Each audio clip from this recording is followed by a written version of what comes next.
Now we're ready to move on to section 2, and first we need to do a little prep work. The pieces that we need to cut are under medium weight cheap chipboard under section 2, and then there's also some pieces under lightweight chipboard. There's 2 roof pieces, and then the steps are also on this piece.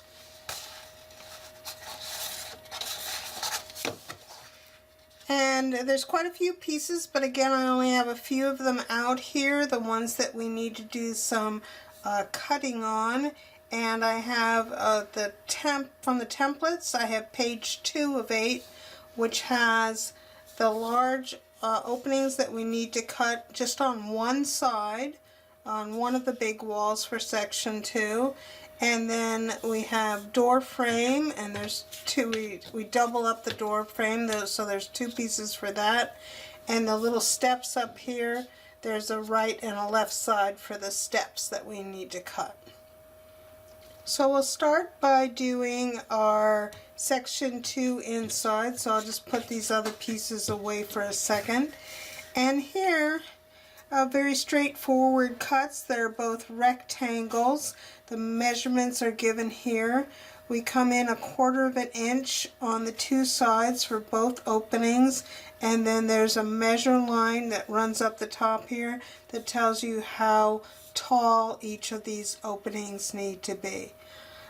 So I'll go ahead and get that accomplished. So here is my inside wall with its openings cut. Next I'll do my steps, and I'm just going to mark off a little grid here and then cut out, the grid will be on 1/4 inch, and then cut out the little notches. And I'll probably switch to a new blade just because I want to get some nice clean cuts easily to make these steps. And next I'll work on my door frame. I'm going to cut 1 to begin with, and here what we're looking for is we'll make a gable first, and that gable will find the center of our piece and make a tick mark there, and then measure 3/4 of an inch down on either side to make that angled end on the top. So I'll go ahead and get that done. And then you can see on the template that the 2 sides are 1/4 inch. So I'm going to just draw a line on either side that's 1/4 of an inch in. Now that I have these 2 long lines drawn, I'm going to take my ruler and I'm going to draw an angled line 1/4 of an inch away from each one of those 2 sides, and it will intersect the vertical line at some point.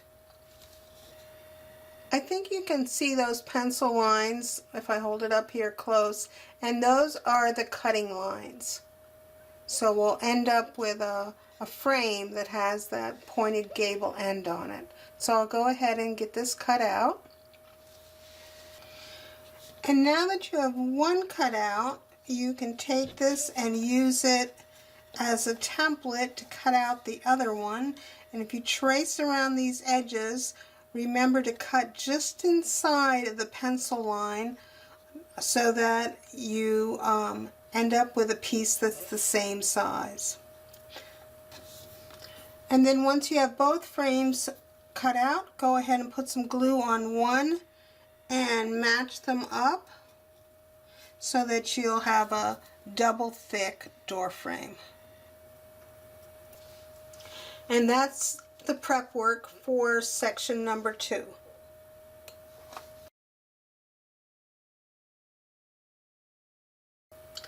Now we're ready to build the boxes on the inside of this wall.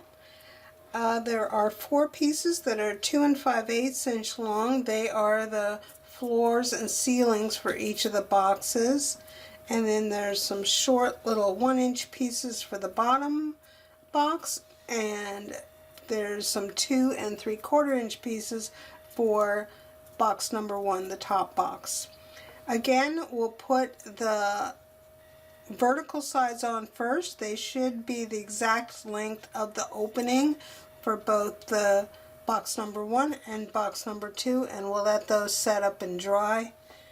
And then you can come back with all the 2 5/8 inch pieces and put them on the top and bottom of each of the boxes. Once you have the walls glued on, go ahead and run a bead of glue around the top edges and put the backs on. Again, if you've got writing, you can keep it away from the inside.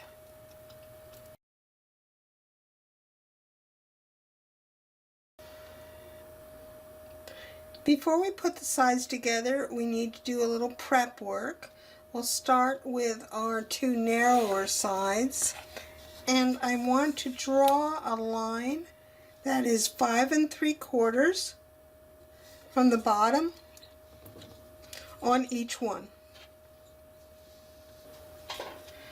Next, I'll take a circle template that is 1 3/8 inch wide, and if you don't have a template like that, you can use your compass and make a template.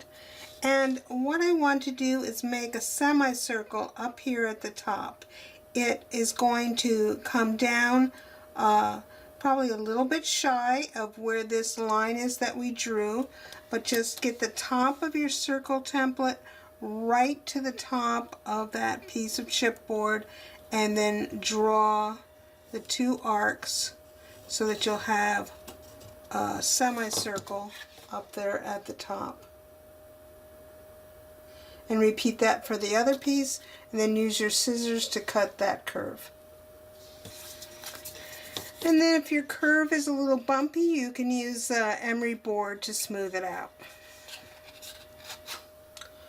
We'll continue our prep by putting ledger strips in for the base and the top.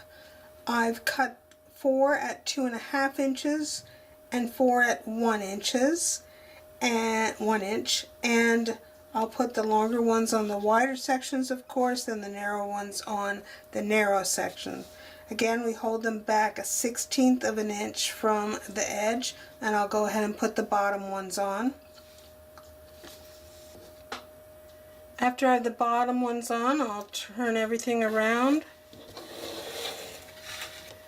And then on the wide sides, they again go a 1/16 of an inch back from the edge. And on the narrow sides, hold them back a 1/16 of an inch from the line you drew.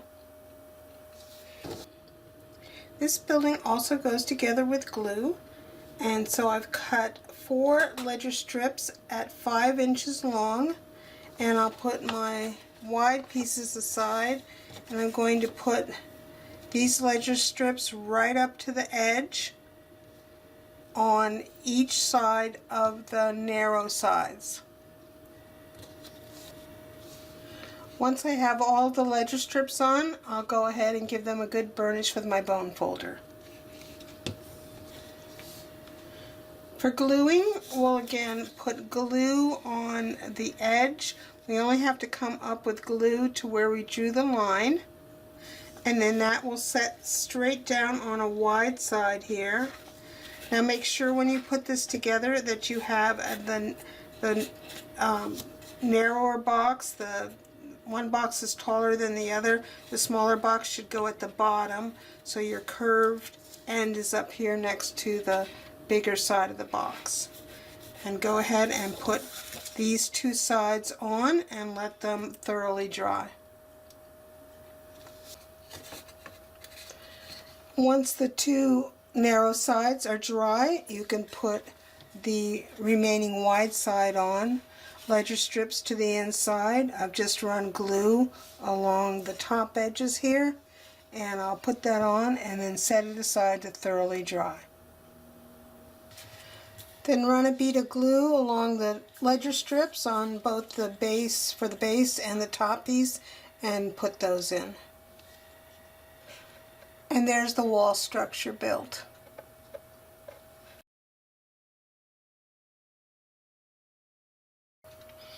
In front of section 2, there's a little set of steps. We previously cut out the sides out of our medium weight black chipboard, and now we're going to work on the little stoop and the actual flat places of the steps. So we have a piece of lightweight chipboard that is 2 inches by 5 inches. You can see I have it here on my little mini scoreboard, and we're going to do some scoring. So we'll start. I have the 5-inch side up here against the measuring, and we'll score at 1 inch. And I like to go twice so I get a good score. And then 1 3/4, 1 3/4, then 2 1/4, 2 1/4, then 2 3/4, 2 3/4, then 3 1/4, 3 1/4, and finally 3 1/2, 3 1/2. Now I'm going to take this piece and flip it over. I still have the 5-inch side at the top, and I'm going to make 3 more scores. One's at 2 inches, 2 inches, 2 1/2, 2 1/2, and 3. 3. And that's the scoring. Now we want to fold on these scores, and let's keep one of our little side pieces in mind. I'm flipping it back over to the front side where I can feel the indentation at 1 inch and then at 1 3/4. And I'm going to fold on those, and you could use the edge of your table. I'll bring in one of my blocks here so I can use that to get a nice crease on there. And then I'm going to crease it again on that 3/4. Stand it up here. Get a good crease. Then I'm skipping, I'm going another 1/2 inch to that the one I can feel indented there. And I'll fold on that. Skipping the next one, which is on the other side.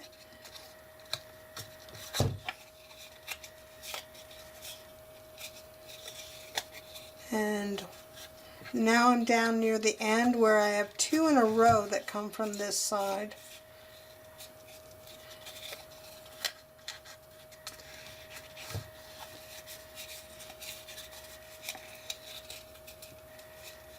Now I'm going to flip it over to the other side, and our first one is at 2 inches.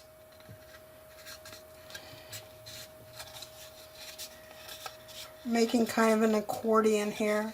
Then we'll skip the next one.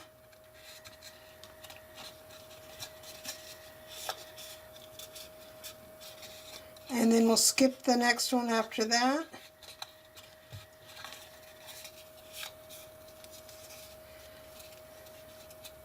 And now let's look at what we have.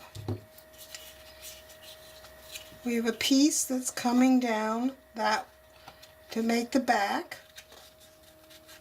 And then I'm just going to reinforce all these accordions one more time.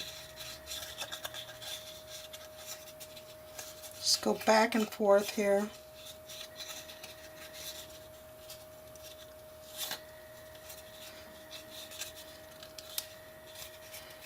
So now we've got this, and if we take our little piece, you can see how that's going to fit inside of there, and that'll make our little steps. So we can take this and join it together.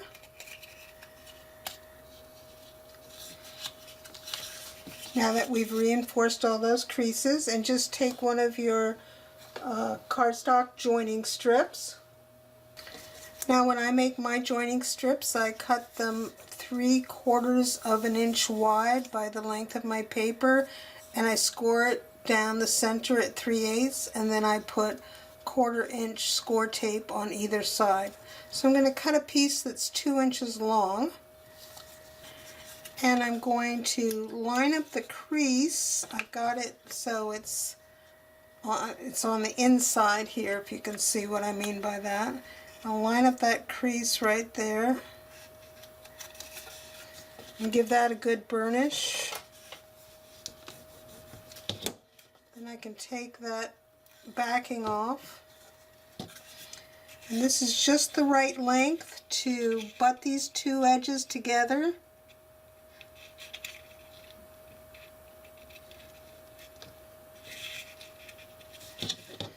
And then you can reinforce that with your bone folder. I like to do it from the inside and the outside. And then you probably have to reform these steps a little bit to get them to be the right shape. Then I'll run some glue on the inside of one side.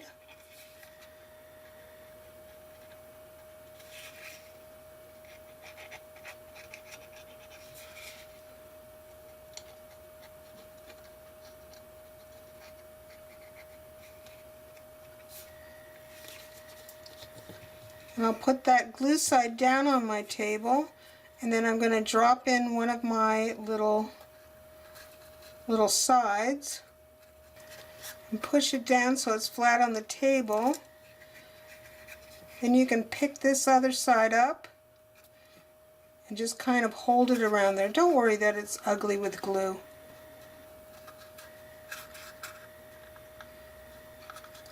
And just kind of hold it up against there for a few minutes. You could probably try some rubber bands too. Make sure each one of your steps is inside, coming into tight into a corner there. Now once this side is set up, we can work on the other side. And I just thought of this, it'd probably be easier to have a couple little ledger strips on the inside, so I'm just cutting them short enough to fit in here, and then we'll just hold them back a 1/16 of an inch from the edge.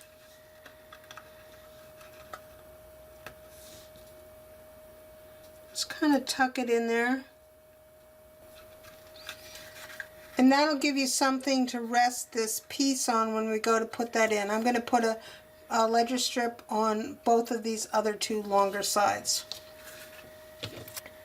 So now I have ledger strips on those three longer sides that I can run a bead of glue in, and that'll help keep this piece from falling down inside of there.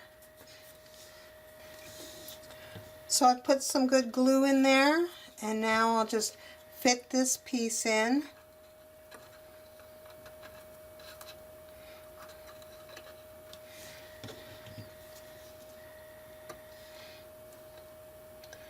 Use the tip of my craft knife to get it to fit in there properly.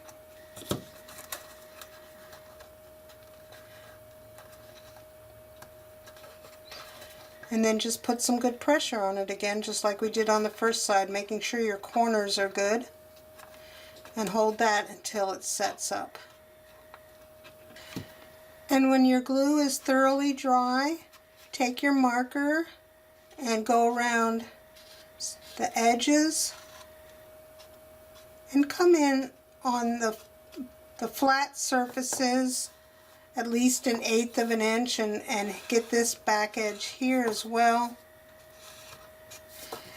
This side will be up against the section 2, and this bottom will be on the facing the ground, so it won't show. But all these other places you'll want to put some ink on. So there's the little step unit. We won't attach it yet. So that's the construction for section 2. We have the house, we have the little steps we just made, the door frame. We have 2 little awning pieces for the door frame that we haven't attached yet. And these are the 2 lightweight chipboard pieces that will eventually be the roof on this house when we won't attach them yet.